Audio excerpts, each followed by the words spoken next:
صدائے حریت جموں کشمیر سے تازہ ترین کے ساتھ حاضر ہیں۔ انقرہ میں جاری 25 ممالک کی نمائندگی پر مشتمل کانفرنس کے افتتاحی اجلاس میں 80 لاکھ سے زائد کشمیریوں پر بھارتی ریاستی مظالم کو انسانیت اور عالمی امن کے لیے سنگین خطرہ قرار دیتے ہوئے مسئلہ کشمیر کو اقوام متحدہ کی قراردادوں کے مطابق فوری حل کرنے کا مطالبہ کیا گیا ہے۔ مقبوضہ کشمیر میں تاریخ کے بدترین غیر انسانی محاصرے اور لاک ڈاؤن کو آج 109واں روز ہے۔ کشمیر میڈیا سروس کے ریسرچ سیکشن کی طرف سے گزشتہ روز بچوں کے عالمی دن کے موقع پر جاری کی گئی رپورٹ میں کہا گیا ہے کہ بھارتی فوج نے 1 جنوری 1989 سے اب تک 95,469 شہریوں کو شہید کیا ہے، جن میں 894 بچے شامل ہیں۔ بھارتی فوج کے ہاتھوں کشمیریوں کے قتل عام سے 1,07,780 بچے یتیم ہوئے ہیں۔ پیلٹ فائرنگ سے 19 ماہ کی ہبا جان سمیت 20 کشمیری بچے آنکھوں کی بینائی سے محروم ہو چکے ہیں۔ دریاسنا پاکستان میں عالمی برادری پر زور دیا ہے کہ وہ محکوم کشمیری بچوں کی آواز بنے۔ پاکستانی دفتر خارجہ کے ترجمان نے بچوں کے عالمی دن کے موقع پر کہا کہ ہمیں کشمیری بچوں کی حالت زار کو نہیں بھولنا چاہیے جو بھارتی مظالم کا سامنا کر رہے ہیں۔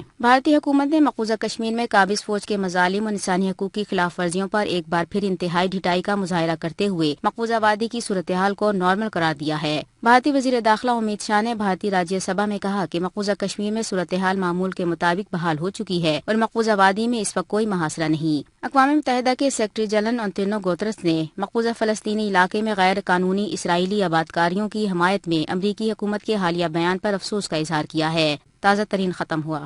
مقبوضہ ریاست جموں کشمیر 9 لاکھ سے زائد قابض فوج کے محاصرے میں ہے۔ غاصب فوج خصوصی اختیارات کے تحت معصوم کشمیریوں کا قتل عام کر رہی ہے۔ بھارت کی انتہا پسند حکومت نے 5 اگست کو جب مقبوضہ ریاست جموں کشمیر کی خصوصی حیثیت یک طرفہ اور مجرمانہ فیصلے سے ختم کی تو اس کے ساتھ ہی یہاں لاک ڈاؤن کیا، موبائل اور انٹرنیٹ کے ساتھ تمام مواصلاتی ذرائع بھی بند کر دیے اور اس کا ایک بونڈا جواز یہ پیش کیا کہ یہ سب کچھ کشمیری عوام کے بہتر مستقبل اور خوشحالی کے لیے کیا جا رہا ہے، جبکہ تب سے لے کر اب تک 3.5 ماہ ہونے کو آئے کشمیری عوام مسلسل جبر اور اذیت میں ہے۔ نظام زندگی عملاً مفلوج اور تعلیمی نظام درہم برہم۔ بھارتی پارلیمنٹ میں اپوزیشن لیڈر غلام نبی آزاد حکومت کے اس غیر جمہوری اور مجرمانہ اقدام پر کیا کہتے ہیں، آئیے سنتے ہیں۔